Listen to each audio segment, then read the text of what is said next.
നമ്മുടെ ഹൃദയങ്ങളെയും മനസ്സുകളെയും ദൈവ സന്നിധിയിലേക്ക് ഏകാഗ്രമാക്കാം. നയനങ്ങൾ നിറയുന്ന നിമിഷങ്ങൾ, ഈ പ്രാർത്ഥനാ നിമിഷങ്ങൾ, ഹൃദയം ഞാൻ പകരും നിമിഷങ്ങൾ,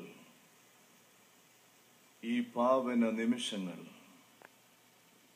നാഥ നീ വരണേ, എന്റെ പ്രാർത്ഥന കേൾക്കണേ, താതാ നീ തരണേ നിന്റെ സ്വാന്തന വചനങ്ങൾ.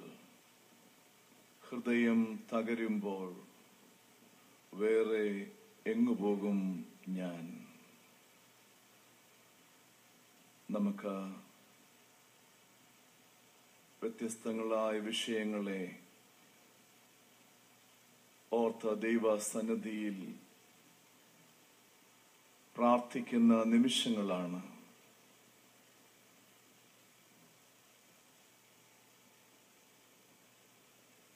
വ്യത്യസ്തങ്ങളായ വിഷയങ്ങൾ അവതരിപ്പിക്കുന്ന വേളയിൽ ആ വിഷയത്തെ ആസ്പദമാക്കി നമുക്ക് പ്രാർത്ഥിക്കുകയും ചെയ്യാം.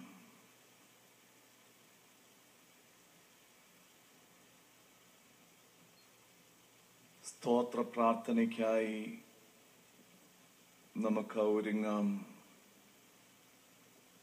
കഴിഞ്ഞ നാളുകളിൽ നമ്മളോട് പ്രാർത്ഥിപ്പാൻ പല വിഷയങ്ങൾ ആവശ്യപ്പെട്ടു. ആ വിഷയങ്ങളിന്മേൽ ദൈവം നൽകിയ ഉത്തരങ്ങൾ, അവയ്ക്ക് സ്തോത്രം ചെയ്യുവാൻ പലരും ആവശ്യപ്പെട്ടിരിക്കുകയാണ്. ദുബായ് സുനോദ് ജീന ദമ്പതികൾ കഴിഞ്ഞ വർഷം മാരാമൺ മഹായോഗത്തിൽ ഒരു പൈതലിനു വേണ്ടി പ്രാർത്ഥിക്കുവാൻ അപേക്ഷിച്ചിരുന്നു.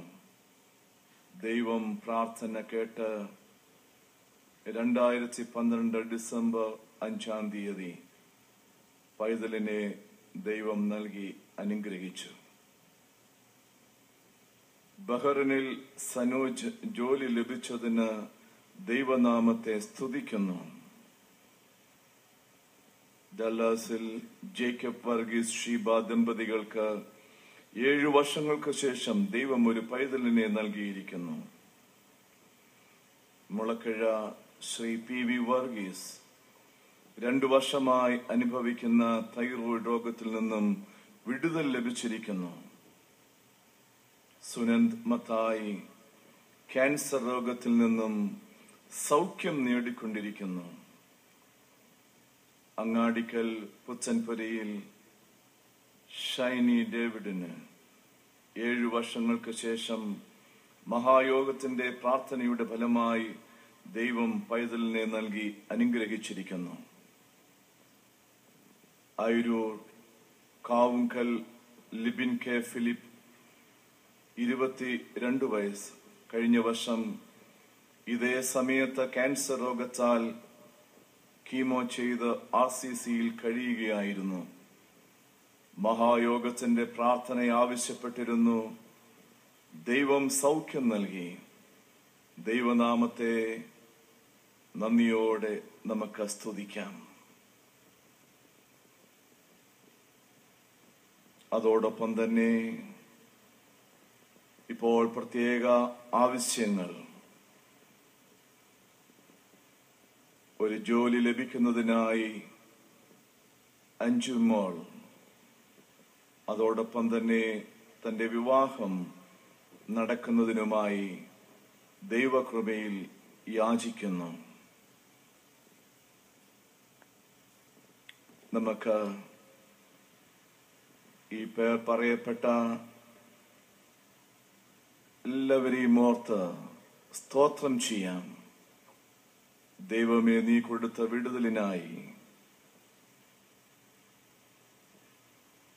പ്രാർത്ഥനയ്ക്ക് ഉത്തരം നൽകിയതിനായി നമുക്ക് സ്തോത്രം ചെയ്യാം.